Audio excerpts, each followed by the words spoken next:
It's been more than 70 years since claims of crashed UFOs began surfacing.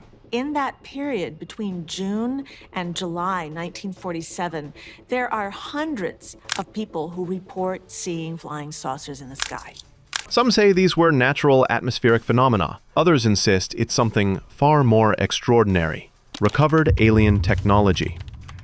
Tonight, we dive into one of the most controversial claims in UFO lore. Are governments secretly studying alien craft and technology? There's a government recovery effort taking place.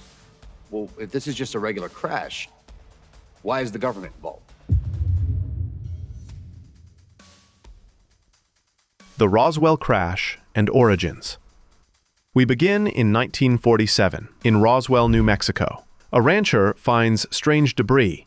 It looks like something was moving at a high speed and crash landed and just spread out there for 200 yards. The military moves in, and the official story is a weather balloon. But conspiracy theorists point to testimony, eyewitness accounts, and rapidly changing military statements as signs of a cover-up.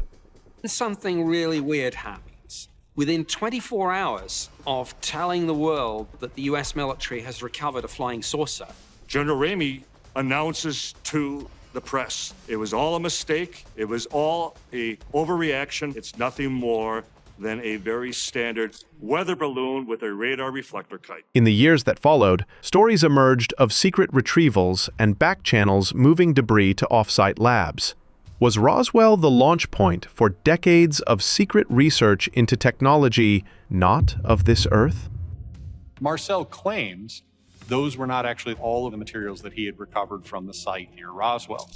There's much more debris that's not in the photos. And he describes the material that he found as being not of this Earth. The Bob Lazar S4 claims.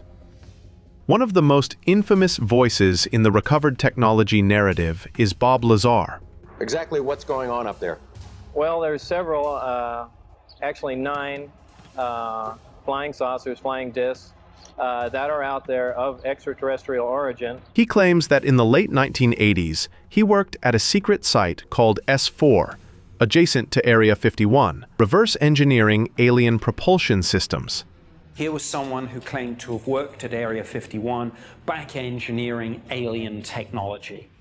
UFOs that had crashed, possibly at Roswell, and trying to figure out how they work. He describes gravity amplification, element 115, and alien disks, claims so bold they remain hotly debated.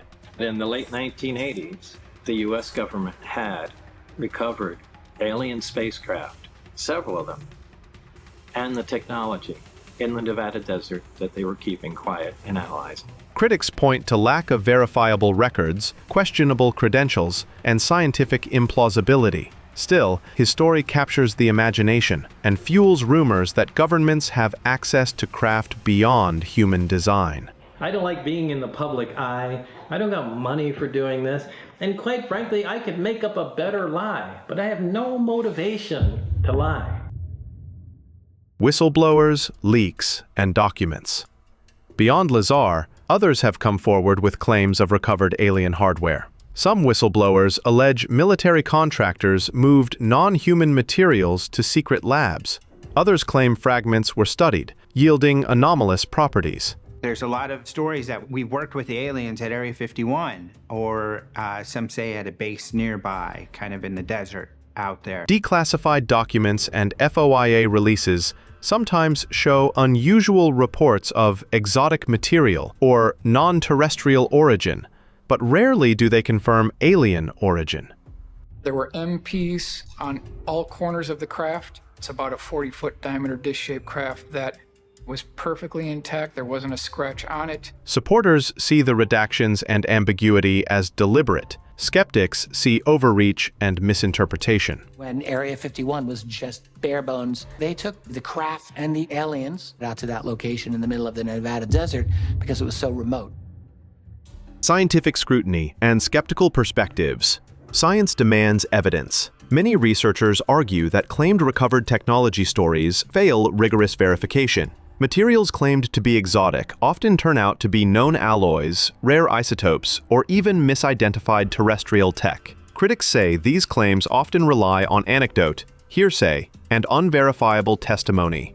J-Rod is an alien who allegedly worked at Area 51 over a period of years, and it was J-Rod's mission or duty to help reverse engineer technology that was apparently from the 1953 Kingman UFO crash. The evidence is murky, the claims are bold, and the silence from the top is deafening. Are we to believe that recovered alien technology is real, or that it's an elaborate myth we tell ourselves?